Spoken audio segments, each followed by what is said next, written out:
First of all, I'd like to introduce you to our guest speaker here, Ruben. We have got to know each other over the years, certainly in our conversation in Amsterdam last year. Absolutely, that was wonderful. A lot of fun. It's going to be at least as entertaining as last year. I think it will Although be. last time I think we were the finishing act, so we were between the audience and drinks. This time we're between them and lunch. And so having a 4 and 6-year-old, the latter is more dangerous. Careful, because there's even more after you before lunch. But anyway, no. that's okay. That's okay. Ruben, why don't you introduce yourself? Who are you? What do you do? All that good stuff. Yeah, I'm Ruben van der Dussen. I'm the lead engineer working on child safety at Apple.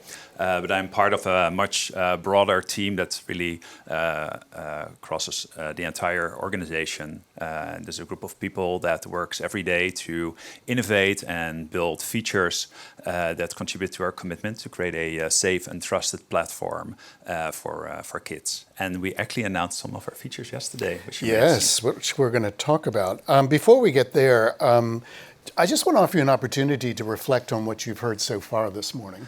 Yeah, no, I think it was a very interesting conversations, also the last conversations. And so at Apple, we are deeply appreciative of all the work that regulators do, and in particular all the expertise that they also bring into the conversation. And I think it's so important for us to get together here and discuss the goals that I think we all share, as well as the technical solutions that we develop together. Because in the end, I think that's the only way that we can really be successful in our shared mission to keep kids safe online.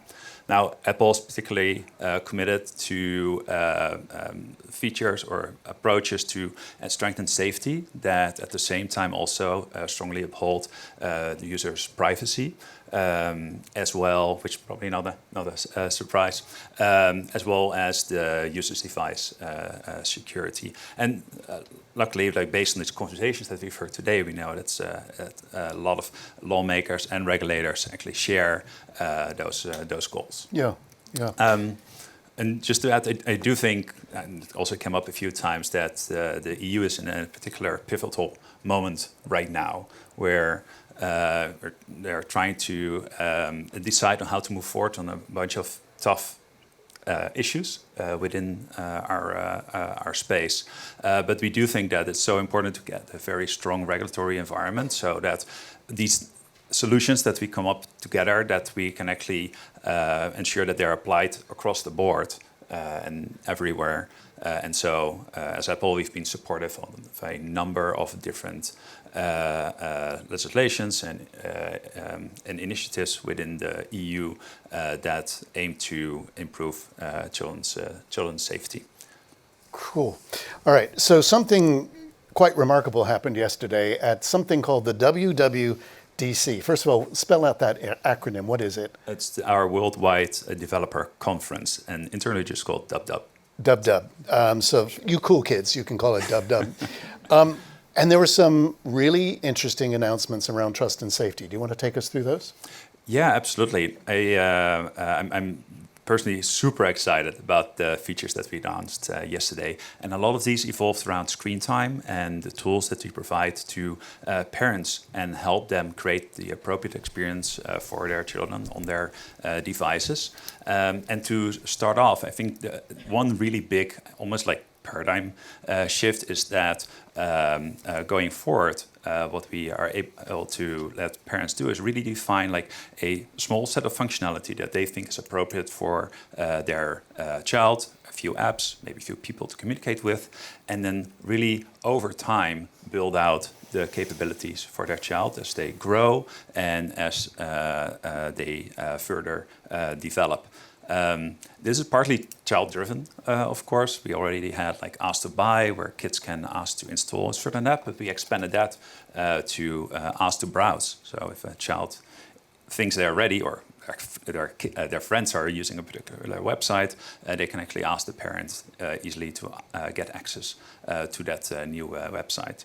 And then finally, I think another really big thing is the way that we enable parents to control when the child gets access to their device and their apps, and it kind of moves away from restrictions more to allowances. where we are offering a set of defaults to the parent that are based on the best research out there that we worked on together with the American Association of Pediatrics, FOSI, the TUM research group, and many other people in the space. And I think together these features, what they let the parents do is really take control over those aspects of digital device usage by children that they're worried about, which is like, what can my child see?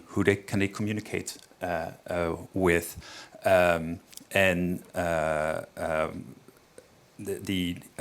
they can guide the child as the child grows and uses that device. So again, I'm very excited. We're getting a lot of positive responses. I think we've got one here already, and I think it really indicates like the direction that we are going, and where we're really enabling parents to create the right experience for their kids. Yeah, I was really struck by how you've simplified things, and it came down to the 4 questions: what, who, when, and how, and guiding parents along that way.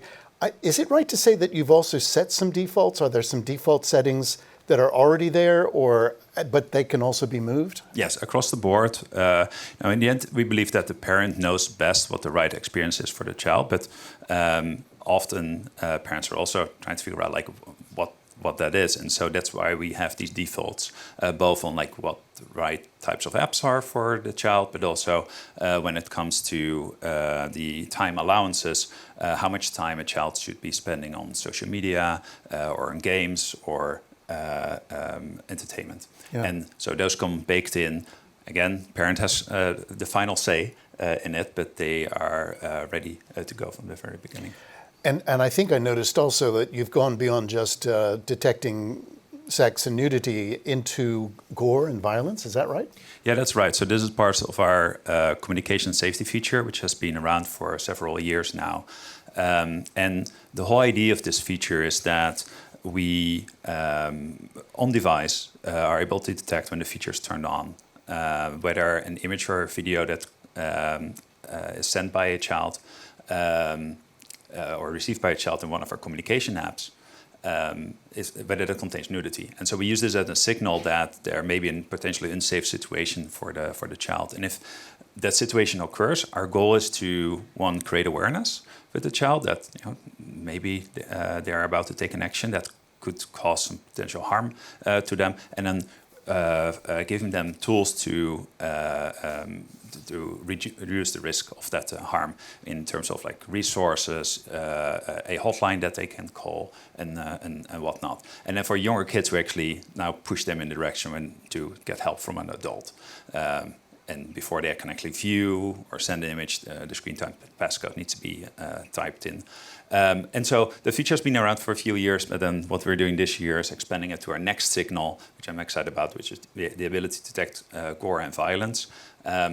It's interesting in terms of a material where exposure to nudity in images and videos can be harmful. It's mainly like a signal that things like grooming or sextortion could be taking place. With gore and violence, just the immediate exposure, it can be very harmful. So what we also did there is we changed the whole intervention. So the parent or a teen can actually peek into the image without being fully exposed to it. And in that way, creating a better experience for them.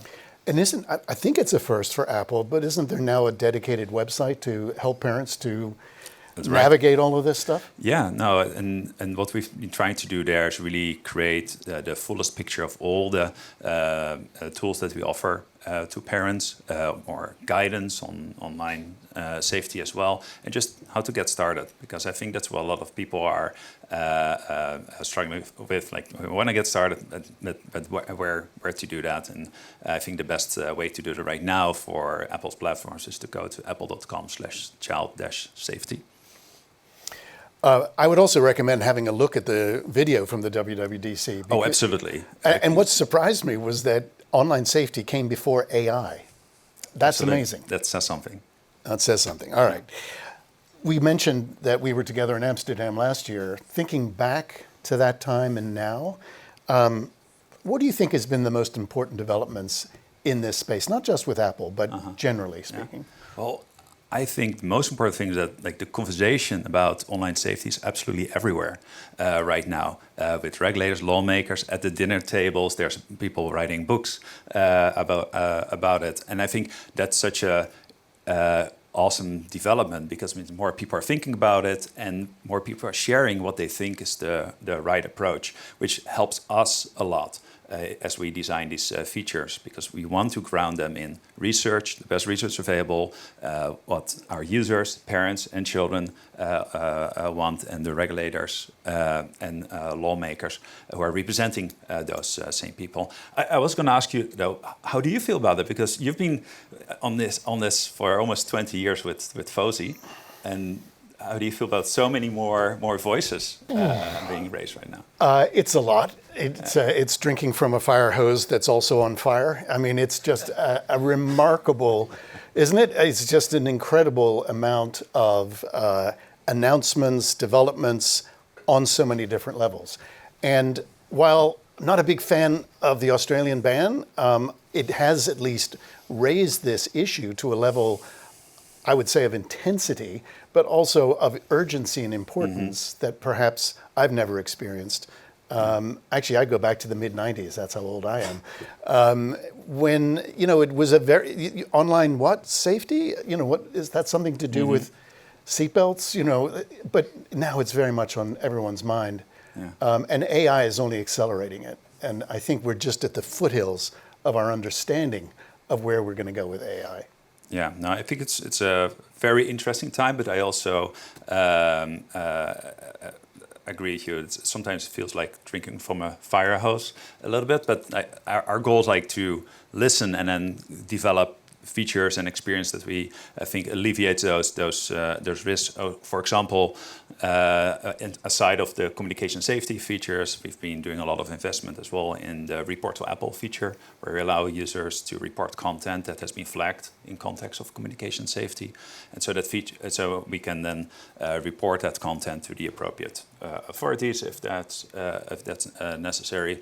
And we've been expanding that feature to Australia, UK, US, Brazil, and there's more to come there as well. Yeah. And then the other group that I didn't mention before is developers. Like developers are a massively important part of our ecosystem, and they're also all thinking now, like, how do we approach this topic? And so what we're doing there is we're really trying to make it as easy for them to like get started through a whole number of frameworks that we're offering to them. So the communication safety feature that I mentioned before, we also offer that as an API to them, so they can implement the same safety interventions in their app.